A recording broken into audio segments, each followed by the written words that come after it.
All right. You having fun? Welcome back, everybody. Thank you so much for being here. And we're back with Gregory Joseph, an amazing master healer. Gregory, thank you so much for being here today. And it's an honor for me to have these conversations with you. I feel really blessed and excited to hear what you got to tell us more about your story. Um, uh, and if you want to continue with well, first of all, if you want to say hello to everyone. Sure. I mean, thank you for having me, and I sure appreciate it. I really feel honored to be able to bring this message to people and to spread some good energy. Absolutely, it is beautiful message. And you left off on talking about the experience with Sai Baba and how this woman who was in chair for a while, and then suddenly you saw her walking, and she shared her story, what happened, like literally how the process of healing went for her with Sai Baba. I end up today singing the Sai Baba, chanting in my car, after the conversation with you. But and what happened after that? So you were there, you experienced this experience, and what happened afterwards? Well, again, when you go to a place like an ashram like this, almost every second is a miracle if we're paying attention. As I mentioned, we experienced omnipresence, where he spoke to us all in this all at once, and we all heard it in our own language. And then other miracles start to happen. For example, there was this very tall blonde woman, and she was in the ashram too, and everybody's dressed in white, and she dressed in yellow, and so she was making herself, known. And she came to join us for lunch one day, and she started talking, and I'm very well. I sense, pay attention to my body, what's going on. And she was talking and talking. I interrupted her, and I said, might rot someplace unsavory for saying this, but I said, I think everything you're saying is pure baloney. And and she was talking about how she was born in the same womb as Sai Baba, and she was going on and on. And I said, I am so disturbed by what you're saying. I just don't believe a word of it. And I said it in front of everybody, and she said, oh, I'll show you who I am. She grabbed my hand, and we went into an adjoining room. And so it was a low, very low light there. So sort of dark. And she created this beautiful aura around herself. And it was like all this kind of golden yellow, but it didn't look like gold to me. Okay. So I thought, well, and when I looked at her, I saw this hideous creature. It wasn't this blonde woman, that it was just this awful looking thing. And I said, I can see who you are. Now I'm confirmed what you're saying is a bunch of lies. And she stormed out of there, and we didn't see her again. And it turned out she was there collecting children. She was a child trafficker. Oh, So we found out later when I explained it to some of the people, and they said they'd been looking for her, and I think they found her. We never saw her again. oh. So it's a matter of really paying attention to what your body's saying. Too often we're in conversation, and we think conversation has to go, oh, you say something and I say something, and you say something and I say something. Whereas in the conversations where I was able to have there, somebody would say something, and I could take the time to reflect upon it, see how it sat with me, and then responded. Otherwise, I realized I was reacting to most conversations, which taught me a great deal about listening. See, I did a whole workshop on listening one time, because most people listen to be right, to get their point across, to be in control, to figure out how to get ahead, instead of listening to understand. And I'm even going to change that word. I've come to a different word, because understanding means you're standing on top of something, how you're going to use it. You want an inner standing so that all of our attention continuously draws inward. This way, your body is just this magnificent apparatus here that can let you know what's going on. And then you deliver that information to your brain so your brain can then mobilize your body and your voice and handle the situation accordingly. When we tend to answer from the brain, we're using coined responses, things that we've learned, things that we're supposed to say, we're supposed to do. And there's so many distortions in that conversation.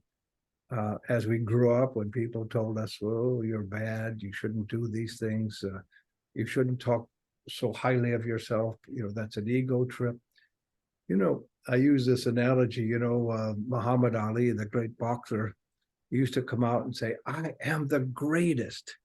And he would make up songs. He said, I fly like a butterfly and sting like a bee. I'm going to knock him out in 3. He would make up these poems. And he stated it out loud, and he would do it. You see, it wasn't maybe. There was no back door. He didn't come out and say, I think I'm the greatest, or I'm the second greatest. He said, no, I am the greatest. And many people thought, oh, what an ego trip. You see, I am is what we would say to allow ourselves to know we are one with God. And that's a powerful place to be. That's why if you say anything with the words I am, like if you say I am stupid, that's powerful. You don't want to say things like that. And we have been trained to say things like that. You say, oh, no, I am smart, I'm intelligent. I remember, and little children are like this. I remember I was remodeling a house, and this woman was reprimanding her then 3-year-old son. And she was saying, you're bad, you're bad. And she goes, what was that? You did that, was stupid. And he looked at her and he pointed to his gut and he said, Mom, I'm smart. He's just, and I thought, yeah, that kid's got it, He said, I'm not stupid, I'm smart. And he pointed to his solar plexus. He didn't point to his head. You see, you have all of the cells of your body have all of the knowledge of the universe, and you have more cells in your solar plexus than any other place in your body at any given moment. And so he knows this area that includes the heart is where the knowledge is. He knows it intuitively. And he accessed that and reprimanded his mother back. And thank goodness she started laughing and she said, yes, you are smart. She got it. So she had a beautiful lesson from her son. Now, this is the kind of thing that we saw happening just all the time when you're in the presence of a master and the ashram. Every little thing, if you pay attention to it, you realize, well, I'd say it this way, the saying went, every single motion he made, he was creating an energy for somebody somewhere at that exact moment. That was designed. Every single action he took, the blink of his eye, the way he would step, the way he would walk, the way he would turn and look at somebody, the way he moved his hands. And people that know about mantras and things, and mudras, you can make different things, symbols with your hands that help you to create higher states of consciousness. So everything that he did was a divine intervention someplace. And when we start to realize that, I remember one time when I went in to see him, I don't remember what he was saying quite truthfully, but he hit me under my rib here, and I felt like my heart just flipped. And I thought, well, that was interesting. And as I left, I was walking through the ashram, and people were going, oh, look, Sai Baba hit him. Look, Sai Baba touched him. They knew. They were so tuned in to the energies. And of course, I didn't realize it till a little afterwards, but I don't remember walking. I think I was floating down the sidewalk. It was such a fluid movement. I felt everything, how would I say it? Etherically, I didn't feel it physically. I didn't feel the ground underneath my feet. I didn't feel the air around me, but I felt everything. It's difficult to explain these high spiritual things like that, but it's because in I've two heard it. places. I heard this before from someone whose name is Joseph, who was like our guide with on the Shasta. He was Mm, saying that in Sedona, they were in the caves, and the girls were inside a cave doing their, work, and he was the person outside standing with the like a cane stick, and he kept looking, making sure that the girls are fine, and he saw that they're looking at him, and at that moment he felt like he's not touching the ground, and he looked and he was like, he sees his feet are on the ground, but he didn't feel like it. And then afterwards, when they came out of the cave, they told him that he was floating, like they saw him floating and he felt it, but the body was on the ground. It was just recently. Interesting you say that. I think I mentioned to you the other day, I was on a retreat, an all women's retreat, and I was helping to co-sponsor it. And they were in the caves where Jesus and Mary were hidden in southern France. And the women were in the cave doing ceremony, and I was out guarding the cave. And I kept looking in there, and they kept looking at me, and I kept thinking, I don't feel the ground. I kept looking around, but I was touching the ground.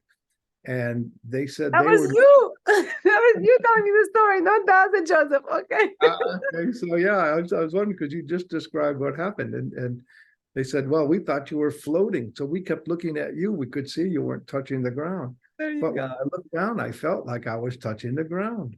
Mhm. That was, I mean, this is, you see how it's amazing. There's, as our mind takes us around these things, there's no time. There's just something intercedes completely. And when we really look at things, there is no time. Like when I do a lot of healings and things, we talk about no time. You want to deal with whatever it is in the moment. You can't do it yesterday and you can't do it tomorrow. You can do it right now. So one of the big teachings I got from many, many different masters was do it now. People would say, well, I have to protect myself or something. I said, well, he asked me, what are you protecting yourself from? If you say you have to protect yourself, your brain has to invent something to protect yourself from. So what we want to do instead is literally we would be sending more energy out. We would be building our own energy. That is protection. So staying on the positive side of things, saying, yes, I'm a perfect expression of God on this universe. And go with that and begin at that place. And Send. it resonates with me, what you're saying with the part of like the I am. I'm just connecting this to what you said, because I find in my life that I actually apply that, where I go and I say I'm love and beauty. And I know some people get really triggered by it. They're like, who do you think you are to say that? That's your ego. And I'm like, but I'm not coming from that space. I'm coming from space. I'm going to create. I am love and beauty. And I will be that for other people. And it works, or I am doing healing on my ancestry. I speak it out and then it happens. So it's beautiful. You explaining to me the process that I'm usually going through as, confirmation, because I got confused, because people who told me, they were not dumb people, they were smart people, so I thought, okay, they are, they understand what they're talking about, and that must be ego, let's find it. And I kept saying, okay, I'm disconnecting, I'm letting go of ego, I'm like, I'm observing my ego. I would like put it all the way to loud and being like, yes, I am love, and going completely disappearing, playing with it, trying to tune in, but I couldn't find that it's ego. For me, it was something else. And you It's just explained. speaking truth is what it is. We are perfect expressions of God. I mean, look at how children act when they don't have any reservations. They don't have any hidden thoughts. It's straight on the table. If they want to drink that, soda, boy, you're going to hear about it from every cell in their body. If they don't want to drink it, you're going to hear about that from every cell of their body. And there's no apology to it. There's no excuse for it. It just is. Mm. You say, I am beauty. Okay. I am. It's so powerful. I mean, you bring up such a good point. Our thoughts are so powerful. For example, and this one toasted my noodle for a while because I had trouble wrapping my head around it, but I understood it. I didn't understand it. Okay. And that was I say, well, I am a builder. I am going to build a house. And then I switched it to I am building a house. So I treated it as though it's happening now. The moment. Okay. And that's how prayer should be stated, incidentally, as though it's already happened. Like, I'm so grateful that I'm building a house. Okay. I hadn't gotten that far in my training yet. So I said, oh, I'm building a house now. And guess what? I stayed with it. I stayed with it. It's one of the things I really pursued. I really wanted to do it. I was a carpenter. I was doing all the work. I may as well be the builder. And guess what then? I built a house. And well, people say, well, of course, you hired people, introduced some certain subcontracting, and you bought the material. I say, yes. And none of that would have happened had I not said, I am building a house. It wouldn't have come into a reality. There might still be an empty lot there for all I know. Okay. And out of that I am presence, stating what I'm going to do, it occurred. And I'll never forget the day. That was the first house I built. And I left, and people were in the kitchen, and I looked back over my shoulder, and they're laughing and celebrating their new house. And it was such a joy to me. And this is an important factor of I am. When you're following what you love to do, it doesn't work. You'll just never work another day of your life. It brought me so much joy to see them. It was an empty lot before I got there. And when I left, they're enjoying their family in that house. And something just lit up inside me. I said, boy, this is my life. This is what I'm going to do. This gave me so much joy. Why do you do anything in life? Why would you choose to do anything if it doesn't bring you joy? I remember one of my teachers, Alexander, he said, I actually know people who work for money. And I thought, what's he talking about? He said, you see, service is the highest form of worship that we could possibly do. So I'm using my skill to be in service, building the house, okay, for somebody else to live in. So I am worshiping that person, that being. I am plying my trade for the benefit of another human being. And this is the highest form of worship we could do. And I thought, wow, this is really neat. I'm doing what I love to do. I remember my wife, now this wasn't good for a relationship, I'm telling you. It was like, she'd say, let's go on vacation. And to me, I was on vacation. I was doing what I wanted to do every day. I could put on a pair of cut-off shorts and a t-shirt and my nail belt, and boy, I was good to go. And that was it. And I went outside and I played with wood all day long. And it just gave me so much joy. I wasn't doing it for somebody else. Okay. I was in competition with myself to do the best that I could do. And I was in cooperation by selling the house. So I have a question about this, because for people who are watching it, how can they apply it in their life? As far as, let's say the person is doing something, and a lot of people are right now, they are working in a position where they feel trapped, they feel stuck, and they are, they thinking, oh, I want to do something I love, but you're lucky, you're this, and I just can't. I have to support kids, I have to pay my debts off. How can they transition into that? It's a really good question. There's a way to find out. Now, I remember when I moved from New York to Colorado, and I went to Colorado to visit, and they were just building like crazy. And in New York, there was way more people than there was work. So it was hard to find work there.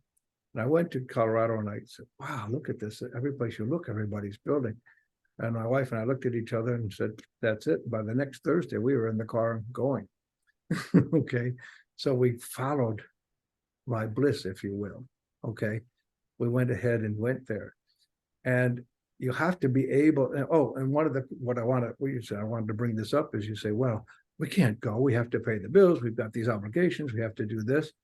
Then we looked at each other and started laughing. Well, we can do that from there, and so nothing was really stopping us. You see, one of the ways you can find out, like, see, if you're working in a job that you hate, it's affecting your entire life. You Mhm. want to snap at the children, you're going to, be angry with people because inside there's an anger called, I sold myself out. I Mm, didn't take the time to see what my purpose, what did God send me here for? Now, mm, there's a really neat and easy way. There's several ways to do it, but one of the ways to do it is just sit down quietly and take yourself back to when you were about 12 years old. See, most of the masters knew who they were when they were 12 years old. Jesus was 12 years old when he set out on his own. He said, I know who I am. And he mm, went about getting his teachings. mm. Buddha, I think, was 13. That goes on and on, different Really? Really? avatars. They were our age, 13 and 12. Yeah, they start to come into who they are around that age. Wow. Even I also heard, at 13 years old, we could turn our children free. They've got every uh, faculty that they need to get on with life. Now, we don't do that here, but Mm, they do. They can make it. They've got everything that they need at that point. mm, See, so you take yourself back. You just sit quietly when you're 12 years old. And what did you want to do? What was your heart's desire? Did you want to be a carpenter? Did you want to be a fireman? Did you want to be a lawyer? Did you want to be a doctor? Did you want to be? And usually it was more in the trades at that age, because something that brought you joy. Did you want to make bicycles? Whatever it is, you take yourself back to that point in time and see what it is that was ringing your bell. Say, boy, that's what I want to do when I grow up. And so you went out there like this with your arms wide open and you wanted to go out there and you knew you were going to do this. And then somebody said, oh, you can't do that. You have to do this. You're going to work in the family business. You're not smart enough. You're not tall enough. You're not thin enough, blah, blah, blah. And the next time you're walking around like this, working someplace for money instead of working for your own joy and being in service to others. So it's one way you can get there. Now, there's another way that we do, and I've done it in many workshops, and we would break into triads, groups of 3 people. And we tap into our own intuition. We would do a centering, which we'll do one of these days. It's a very powerful meditation. We'll do it here, and people can, experience it. You get really into yourself. You go really deep inside. And then we would sit in with 3 people, and we would let our knees touch, so we were connected. And one person would begin by saying, what is it I should be doing in life? Now, it doesn't matter how old you are when you start this process. Many of us were, well into our 30s, or people much older, people much younger. It didn't matter. And then what happens is the other 2 people start saying words. They might say like fish or boat or floor, or, it just starts coming out. And then all of a sudden the words start making sense. And it might come out that you are to be a restaurant owner. Like people say, well, I see you serving food and there's lots of happy faces around. And the person invariably will say, oh my gosh, that's what I've always wanted to do. I never had the guts, and because they had to go work someplace else for money first. Okay. You see, you have to pay attention to that inner voice. Just kind of like I did, and many other people say, I'm going to be a builder. That's it. That's my inner voice. Spoke so loud. I said before, people thought I had sawdust for brains. That's all I talked about. It's all I was interested in. When you get that passionate about it and you feel it, that's your calling. That's what you need to do. It so resembles to my life again, and I'm loving these conversations because I feel like it's a gift to me from life, and being directly in touch with you and going through listening to this, because I'm literally living through this right now, where I feel like 16 or 17 years ago some kind of cycle started, and now the cycle is over and it's starting again, like now, and I have a chance to do it in a new way, in my way. I did it my way. And Yes. I'm observing it and I'm like, I hope I don't fall into the same trap. I hope because like once you fall in that trap, I feel like it's gonna suck me in again for the next 16 years. And I'm like, no, I don't want, you know. So I'm testing myself. I'm like, am I doing the same thing I did 16 years ago? Am I acting the same way?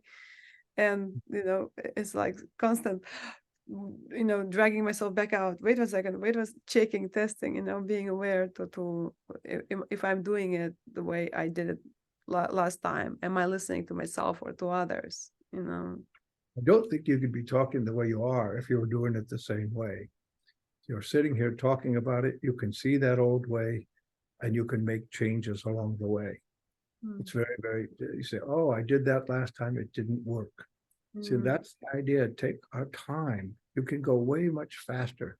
You just take your time. Time, allow your heart to speak, and then act upon it. You say, I'm doing it my way. What I heard is my I am presence came to the surface. Now I'm going to listen to what I truly desire. And Wow. then I use my brain to say, okay, I've got to get pencils and papers, I've got to get pads, or I've got to get trowels and 2x4s, whatever it is that you're choosing to do. Your brain can handle the details. Allow your heart to put together the vision and your mission and your service to others. This is so critical. That's why people, they work for 5 days a week, and then they go party all weekend and get all messed up, and Monday's a tough day because they hate where they are. You see, and they're so desperate to escape into something beautiful that, they're not saying everybody does it. People go out into nature over the weekends. I noticed when I lived in California, boy, people are gone on the weekends. They go out into nature. It's just beautiful there. But many people, they take the weekend and they're partying and they're having alcohol and other things, and then by the end of the weekend, they're spent, and Monday is a non-productive day for them, or their body's not in good shape for that day. Take some recovery time. This is people, to me, they live in a numb world. They're numbed out during the work doing something they hate, and then trying to forget about it over the weekend using alternative methods. This is a difficult thing in society right now. If we would stop, and it's like mentioned last time too, there's Madison Avenue just training people to buy, and they get themselves in trouble. One of the best ways to know what you want to do is, instead of trying to have more, try to have less and be more happy, and see how it works out. When you really enjoy and you're really enjoying your life, what are you really doing? What's actually going on? It's a good thing to take a look at. What's ringing your bell? I remember there was some college students in Fort Lauderdale, and they were building sandcastles, and they just built sandcastles, big, huge sandcastles, like a whole house, like a size of a house. And their parents would always give them a hard time. They're wasting their time. I think they dropped out of college, was the story. And so they just loved building sandcastles, and everybody mocked them and gave them a hard time. And guess what? Then all the big hotel chains started having them build sandcastles, and they paid big money for it, so they could build this big, beautiful sandcastle, attracted people to come and see it. You see, they wouldn't let people get them off their vision, and they did well with it. There was another story. My daughter went on an archaeological dig up in the Caribbean, and she struck up a relationship with a fellow up there, and he lived in Hawaii, and so they met, and then she went to Hawaii for a little while, and they were getting along. So she eventually invited him to meet me and to the family and see. I said, well, what do you do? And he said, well, I surf. I said, oh. I go, that's nice. And I go, what do you do? He goes, well, I surf. I said, oh.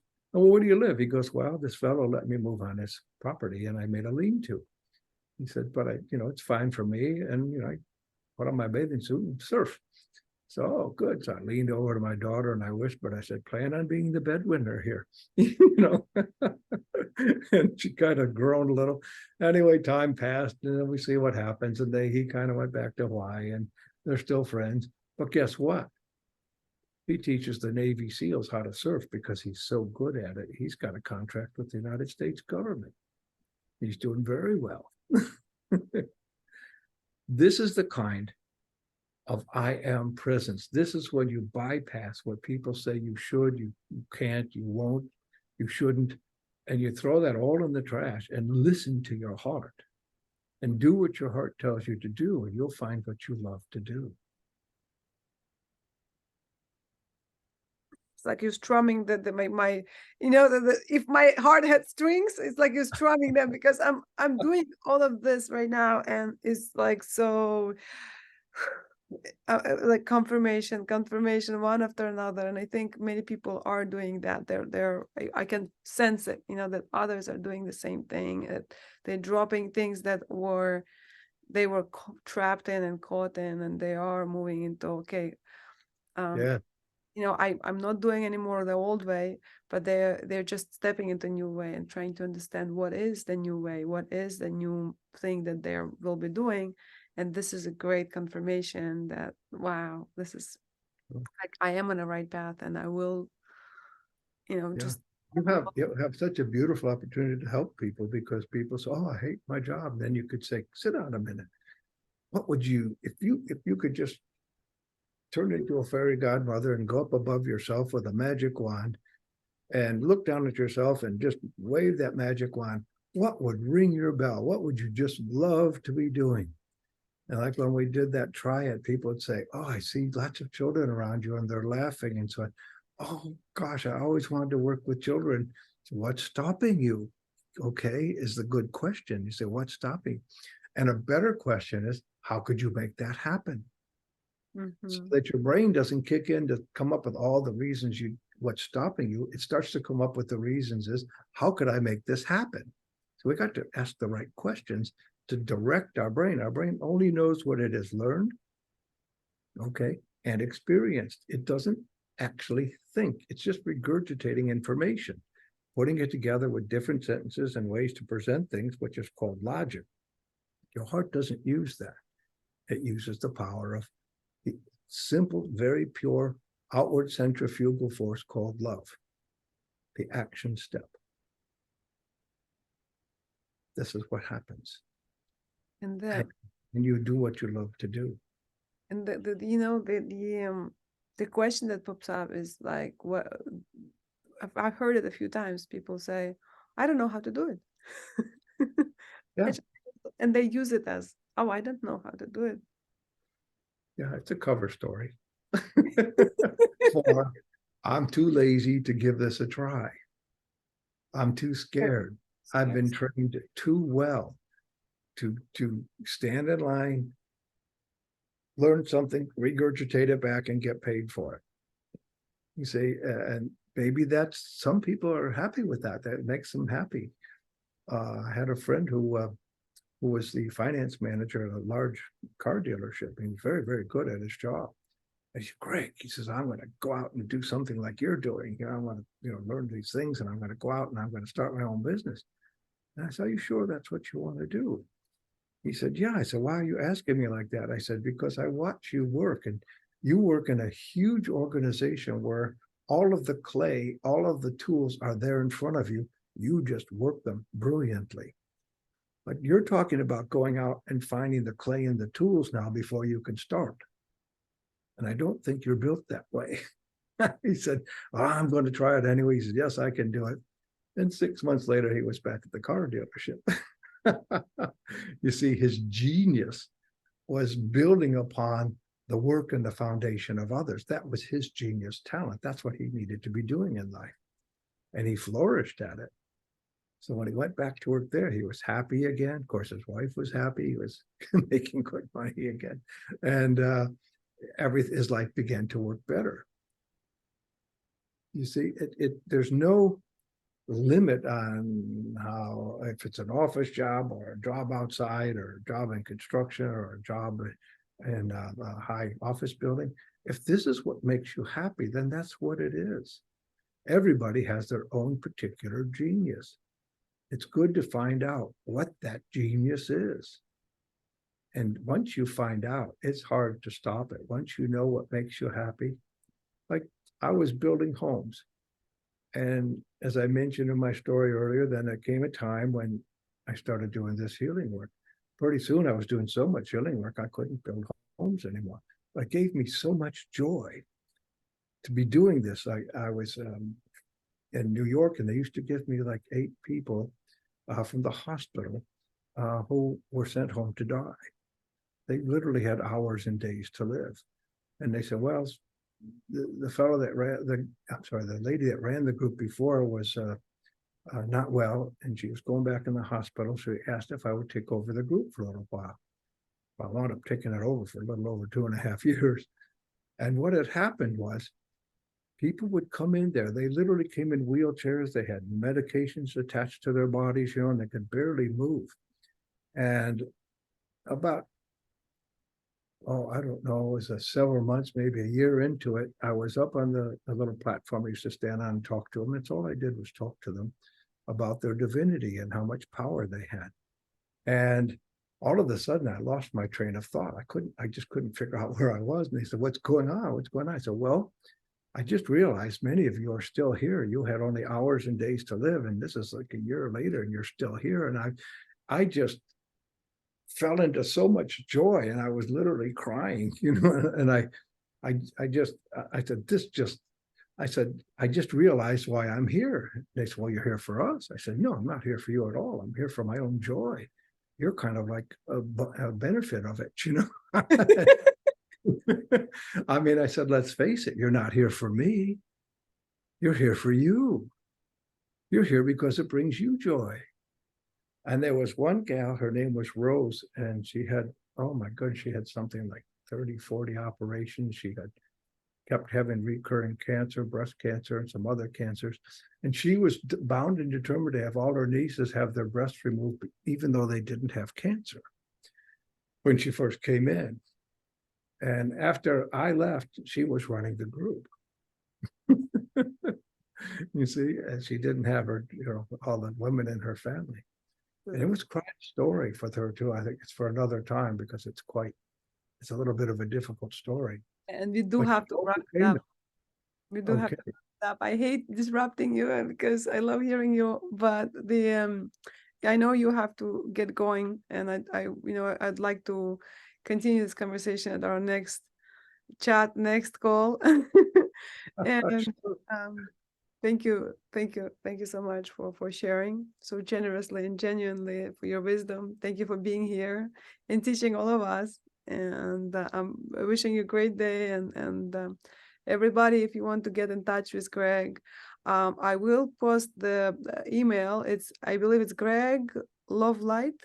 Yeah, it's Greg. Let's do it this way. It's a little easier. Greg@gregjoseph.com. Greg@gregjoseph.com. And I will post an email under the video, and you email him with the subject and the topic, I want to heal now. If you would like to get in touch with Greg and get, to experience his healing one-on-one, and the guidance. Thank you so much for being here, and we'll see you in, I guess, at our next video session. We'll figure it out when it's happening. The sooner the better. I do enjoy this, and thank you so much. Thank everybody for listening. I appreciate it. Bless your hearts. Thank you. Bless you.